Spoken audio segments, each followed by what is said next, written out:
Bonjour les amis, voici déjà la seconde vidéo de cette nouvelle chaîne appelée T4 Vérités.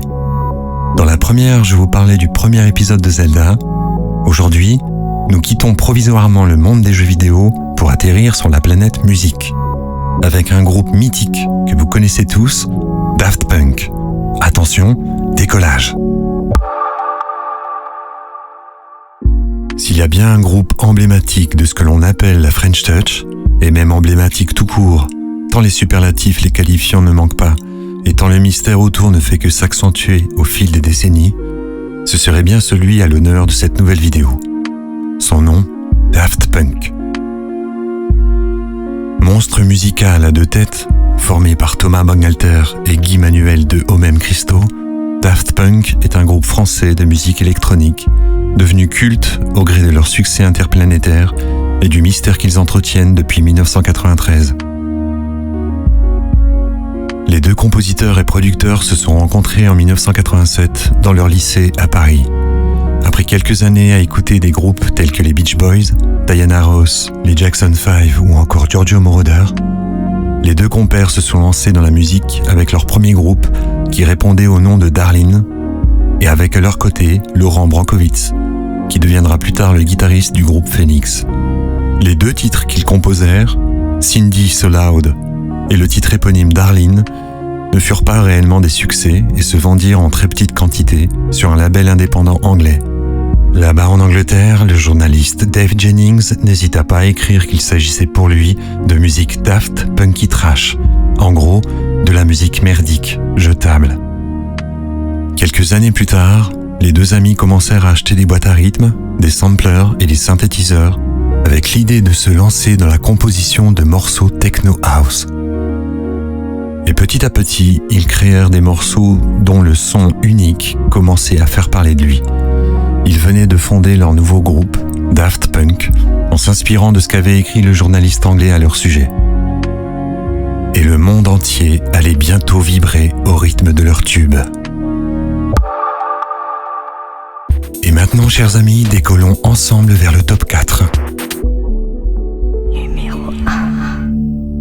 En 2006, le duo Daft Punk a réalisé un film appelé Electroma. Le scénario, deux robots incarnés par nos musiciens casqués bien-aimés partent en quête de devenir humains.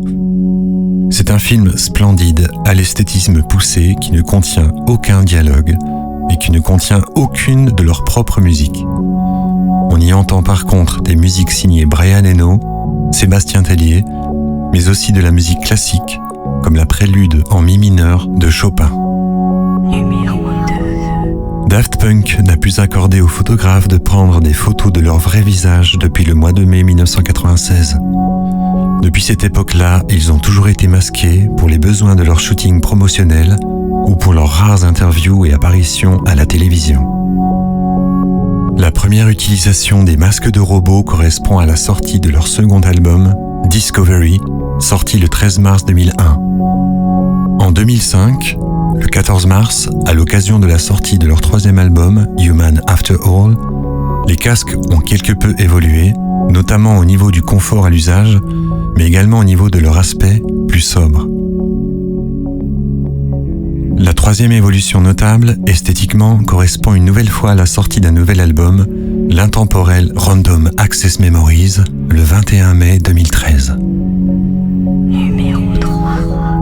Le père de l'un des deux robots, Daniel Bangalter, est un producteur français, né en 1947 et ayant travaillé avec des vedettes des années 70 telles que la chanteuse Sheila ou le groupe de musique disco Ottawan. Et c'est à Daniel Bangalter que l'on doit notamment les plus grands succès de la compagnie créole. Je vous ai parlé de leur film Electroma juste avant. Et bien voilà un joli scoop concernant la voiture utilisée dans le tournage de ce film. Elle fut mise en vente sur eBay dans un but caritatif.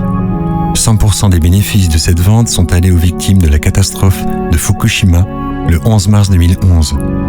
Et voilà mot pour mot ce que l'on pouvait lire sur la page eBay concernant la vente de cette Ferrari. Cette Ferrari 412 de 1987 n'est pas n'importe quelle 412. Non contente d'être une des voitures les plus élégantes de la marque, il se trouve qu'elle appartient aussi au Daft Punk et a été utilisée pour le tournage de leur film Electroma. Le modèle 412 est apparu en 1985 et fait partie de la série 400 du constructeur, connu pour son style et son design épuré. C'est aussi un des seuls coupés de la marque à pouvoir accueillir 4 personnes et à avoir été conçu comme une voiture de sport alliant vitesse, performance, confort et luxe, un tour de main signé Pininfarina.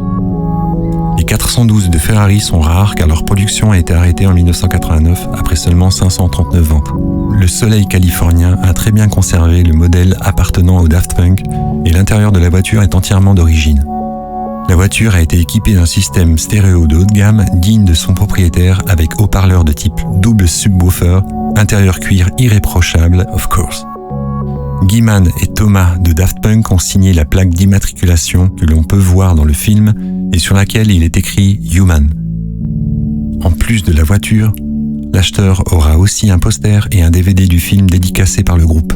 Voilà. Et si vous vouliez devenir propriétaire de cette voiture mythique à bien des égards, il suffisait de vous alléger de 37 164 $. Voilà, chers amis, c'est déjà la fin de cet épisode concernant les 2 robots musiciens.